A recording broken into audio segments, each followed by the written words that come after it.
Good morning. We are over at Sunsethills neighborhood, and we are getting ready to start a project. Well, we've already started. We actually cleaned out all those beds and plants, but what we're doing here is putting in a brick paver.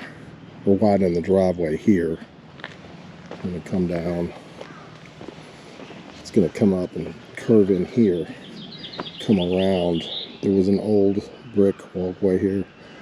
We're repurposing all these bricks that we took up from over here, putting them in this section over here, and then we're bringing in new bricks, making this wider, putting a different edge on here. That'll be stone. So that'll come down, come along here, and then go to the end of the driveway. Nice little paver project.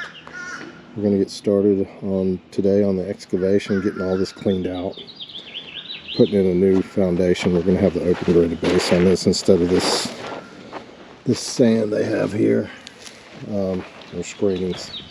So yeah, finish taking these up, and then we'll repurpose those over here.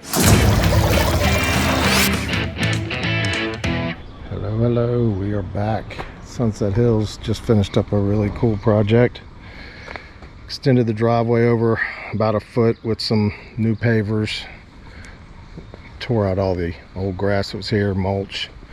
Came up here, we ended up using all of these pavers that are different kind of shapes and colors, different sizes, not shapes, but sizes. They were the existing walkway that was here. It was more narrow. We moved all that to over here. All this was dirt, and then this was existing. We left. We added in this stone border because we ended up having to put in a step here. The slope was too much coming to the driveway, so now when they get out of the cars, they have a nice little pad here they can walk on. Step up here. This is new, all new pavers. The pathway full color, and then the border that goes along to match the step. Then the borders over here that go around to the corner. We transplanted most of the plants that were in these beds to the front area, and then put in all these plants, and yes, this turned out to be a nice little project. Fun little paver job. Yeah, that's a wrap on this Sunsethills job, and we're moving on to the next one. So we will see you soon. And as always, let Pro Earth come out and make your yard your favorite room of the house.